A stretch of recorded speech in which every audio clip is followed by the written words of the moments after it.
Disconnect the battery. Okay. Let's get a little.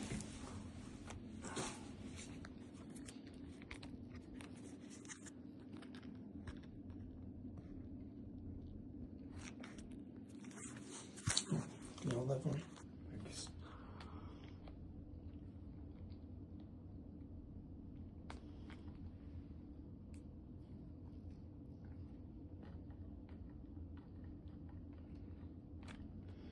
So we're going to disconnect the battery. So this doesn't work.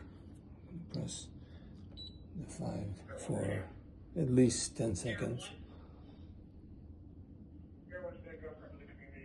Right.